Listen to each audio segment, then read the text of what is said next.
মাত্র 4টে উপকরণ দিয়ে বানিয়ে ফেলুন গরমের ভীষণ সুস্বাদু একটি রেসিপি। এই অতিরিক্ত গরমে যদি একবারও আপনারা না বানিয়ে খান বন্ধুরা, তাহলে কিন্তু সারা বছর আপনাদেরকে পস্তাতে হবে।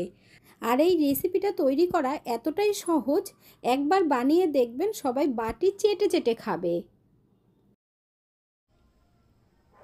নমস্কার বন্ধুরা, মিঠুস ওভেনে আপনাদের সবাইকে স্বাগত জানাই। আজ আমি আরও একটি নতুন ভিডিও নিয়ে চলে এসেছি আপনাদের সামনে। রেসিপিটা তৈরি করার জন্য প্রথমে আমরা নিয়ে নেব হাফ কাপ পরিমাণে মাঝারি সাইজের বা মিডিয়াম সাইজের সাবুদানা। আপনারা যদি বড় সাবু দিয়ে তৈরি করতে চান সেই ক্ষেত্রে টাইমটা কিন্তু একটু বেশি লাগবে। এখন এর মধ্যে একটু বেশি করে জল দিয়ে দেব। তারপর ভালোভাবে 2 থেকে 3 বার ধুয়ে নিতে হবে। এখন এই জল ফেলে দিয়ে সাবুর মধ্যে আমরা দিয়ে দেব উষ্ণ গরম জল। তাহলে দেখবেন সাবু কিন্তু খুব তাড়াতাড়ি ভিজে যাবে আর কাজটাও ভীষণ সহজ হয়ে যাবে। এখানে আমি হাফ কাপের থেকে সামান্য একটু বেশি জল নিয়েছি। সাবু ভেজানোর সময় জলটা এমনভাবে মাপ করে দিতে হবে ভেজার পর যেন সাবুর মধ্যে একটুও জল বেশি না থাকে। এখন আমরা 30 মিনিটের মতো ঢেকে রেখে দেব। ততক্ষণে গ্যাসের ওপরে কড়াই বসিয়ে দিয়ে দিচ্ছি হাফ লিটার দুধ। এখানে আমি গরুর দুধ ইউজ করেছি, আপনারা চাইলে মিল্ক পাউডার গুলেও কিন্তু তৈরি করতে পারেন। দুধটাকে আমরা ভালোভাবে কিন্তু জাল উঠিয়ে নেব। আর যেহেতু হাফ কাপ সাবুদানা দিয়েছি তাই হাফ লিটার দুধ দিতে হবে। এখানে দেখুন বন্ধুরা, দুধের মধ্যে জাল উঠে গেছে। এখন আমরা ভালোভাবে একবার নাড়িয়ে দেব আর 2 থেকে 3 মিনিট গ্যাসের ফ্লেম বাড়িয়ে দিয়ে কিন্তু ফুটিয়ে নিতে হবে। তাতে করে দেখবেন দুধটা গাঢ় হয়ে যাবে অনেকটাই। এর মধ্যে এখন মিষ্টির জন্য দিয়ে দেব চিনি। 4 চামচ পরিমাণে আছে আর মিষ্টিটা কিন্তু সম্পূর্ণই আপনাদের ওপর। আপনারা যতটা মিষ্টি খাবেন সেই বুঝেই চিনি দেবেন। এখন আমরা ভালোভাবে নাড়িয়ে দেব। আর বন্ধুরা, আজকের এই রেসিপিটা যদি আপনাদের ভালো লেগে থাকে তাহলে আমার চ্যানেলটিকে অবশ্যই সাবস্ক্রাইব করবেন, পাশে থাকা বেল আইকনটি দাবিয়ে দেবেন, সবার সাথে শেয়ার করবেন। একটা লাইক করতে ভুলবেন না কিন্তু। কাপের মধ্যে অনেকটাই চিনি লেগেছিল তাই অল্প দুধ দিয়ে দিলাম। এরপর দুধটাকে আমরা ভালোভাবে ফুটিয়ে নেব। আর দুধের মধ্যে যখন জাল উঠবে ভালোভাবে দেখবেন চারদিক থেকে পুরো সর পড়ে গেছে। আর এই সর কিন্তু কাচিয়ে আপনারা দুধের মধ্যে দিয়ে দেবেন, তাতে করে পুরো রাবড়ির টেস্ট আসবে। রেসিপিটা একবার তৈরি করে দেখবেন বন্ধুরা, এতটাই টেস্টি হয় আপনারা বারবার বানাতে চাইবেন। আমরা এখন এই দুধ কিন্তু 5 থেকে 7 মিনিট খুব ভালোভাবে ফুটিয়ে গাঢ় করে নেব। ততক্ষণে আমরা চেক করে নেব সাবুদানাটা কতটা ভিজেছে। এখানে দেখুন বন্ধুরা, সাবুদানার মধ্যে কিন্তু একটুও জল নেই আর 70% মতো সাবুদানাটা নরম হয়েছে আর একদম ঝরঝরে আছে। এরপর আবার গ্যাসের কাছে চলে যাব। এইখানে দেখুন দুধের মধ্যে কিন্তু খুব ভালোভাবে সর পড়েছে আর দুধটা কিন্তু অনেকটাই গাঢ় হয়ে গেছে আগের থেকে,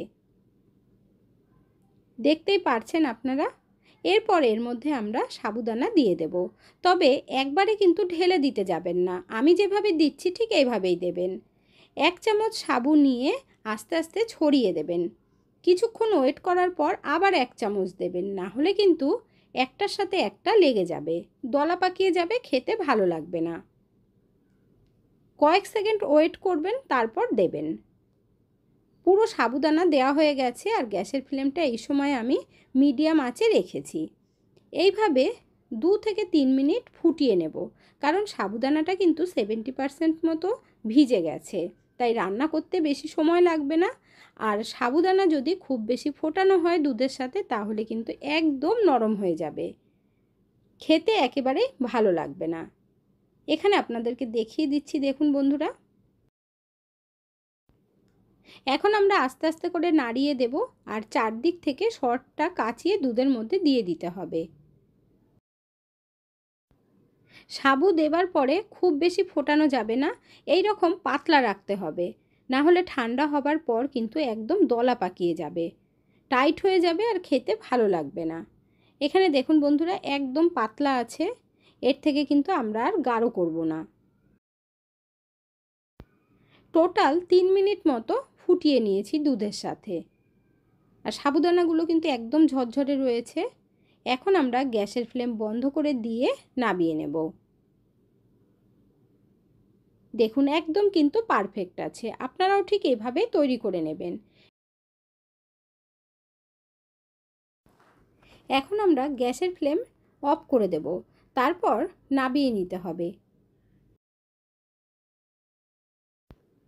এখানে একটা আলাদা বোল নিয়েছি, এর মধ্যে ঢেলে দিলে তাড়াতাড়ি ঠান্ডা হয়ে যাবে। আপনারা চাইলে ফ্রিজে রেখেও ঠান্ডা করতে পারেন। আমার চ্যানেলে এই ধরনের নতুন নতুন রান্নার ভিডিও পেতে হলে চ্যানেলটিকে অবশ্যই সাবস্ক্রাইব করে রাখবেন। এখানে একটু আপনাদেরকে দেখিয়ে দিচ্ছি। দেখুন একদম কিন্তু পাতলা আছে, মানে দুধটা গাঢ় হয়েছে, তবে সাবুগুলো কিন্তু পুরোপুরি যে সিদ্ধ হয়ে গেছে তা কিন্তু নয়। আপনারা দেখে বুঝতেই পারছেন, গরম দুধের মধ্যে থাকলে কিন্তু সাবুগুলো আরও নরম হয়ে যাবে। তাই এই পর্যায়ে নামিয়ে নিতে হবে, আর এরপর আমরা ফ্রিজে রেখে দেব। এরপর লাগবে আমাদের পাকা আম। এখন মার্কেটে খুব ভালো পাকা আম এসে গেছে, তাই এই সময় রেসিপিটা কিন্তু অবশ্যই তৈরি করে খেয়ে দেখবেন। তার জন্য এখানে আমি নিয়ে নিয়েছি দুটো আম। একটা আম পেস্ট করে নিয়েছি ভালোভাবে, আর একটা আম ছোট ছোট টুকরো করে নিয়েছি। ঠান্ডা হবার জন্য ফ্রিজে রেখেছিলাম, আর খুব ভালোভাবেই ঠান্ডা করে নিয়েছি। তারপর চামচ দিয়ে একটু আপনাদেরকে দেখিয়ে দিচ্ছি। দেখুন বন্ধুরা কতটা গাঢ় হয়ে গেছে। তাই আপনাদেরকে বলেছি খুব বেশি সাবুটা কিন্তু সিদ্ধ করবেন না, তাহলে কিন্তু আরও বেশি গাঢ় হয়ে যেত, খেতে ভালো লাগতো না। এখন আমরা এর মধ্যে আমের পেস্ট ঢেলে দেব। মাত্র 4টে উপকরণ দিয়ে যে এত সুন্দর রেসিপি তৈরি হয় বন্ধুরা, আপনারা যদি ঘরে একবারও না তৈরি করেন তাহলে কিন্তু বুঝতেই পারবেন না। এখন এই আমের পেস্ট ভালোভাবে মিশিয়ে দিতে হবে। আর দেখতেই পাচ্ছেন আপনারা কালারটা কতটা সুন্দর হয়েছে। এখানে দেখুন বন্ধুরা, দেখতে যতটা সুন্দর লাগছে, খেতে তার থেকেও বেশি টেস্টি। এরপর আমরা টুকরো করে কেটে রাখা আম দিয়ে দেব। সাবুদানার এই ডেজার্ট আপনারা যদি তৈরি করে 3-4 দিন রেখে খেতে চান, সেই ক্ষেত্রে আমের টুকরোগুলো কিন্তু দিয়ে দেবেন না। আমের পেস্ট দিয়ে মিশিয়ে আপনারা ফ্রিজে রেখে দেবেন। তারপর যখন সার্ভ করবেন তখন এইভাবে আম টুকরো করে দিয়ে দেবেন। এখন পুরো ঠান্ডা ঠান্ডা রয়েছে, আর আম আমি কিন্তু ফ্রিজে রেখেছিলাম, তাতে আমটাও ঠান্ডা আছে। আর এইভাবে সার্ভ করলে সকলেই ভীষণ খুশি হয়ে যাবে। এইভাবে মিশিয়ে নিয়েও কিন্তু আপনারা 30 মিনিট মতো ফ্রিজে রাখতে পারেন, তাতেও খুব সুন্দরভাবে ঠান্ডা হয়ে যাবে। আর এই ঠান্ডা ঠান্ডা সার্ভ করবেন গরমের সময়, দেখবেন সকলেই ভীষণ খুশি হবে। আর সকলেই দেখবেন বাটি চেটে চেটে খাচ্ছে, কারণ সাবুদানা কিন্তু অনেকেই পছন্দ করে না। তবে এইভাবে আম দিয়ে তৈরি করে দেখবেন, খাওয়ার কথা কাউকে আর বলতেও হবে না। মিষ্টিটা তবে কিন্তু একটু কম দেবেন, তাহলে খেতে আরও বেশি ভালো লাগবে। অনেকেই আছেন খুব বেশি মিষ্টি পছন্দ করেন না। এমনিতেই আম দিয়ে তৈরি, আর আম কিন্তু খুব মিষ্টি হয়, তাই চিনিটা কিন্তু এখানে আমি 4 চামচ দিয়েছি। বাড়িতে যদি এই গরমে কোনো গেস্ট আসে তাদেরকেও কিন্তু সার্ভ করতে পারবেন, আর সকলেই ভীষণ অবাক হয়ে যাবে। বাড়িতে অতিথি এলে তাদেরকে আপ্যায়ন করার জন্য বাইরে থেকে ঠান্ডা কিছু কিনে আনতেই হবে না। আগে থেকে যদি ঘরে তৈরি করেও রেখে দেন ফ্রিজে, তাতেও কিন্তু সবাইকেই সার্ভ করতে পারবেন।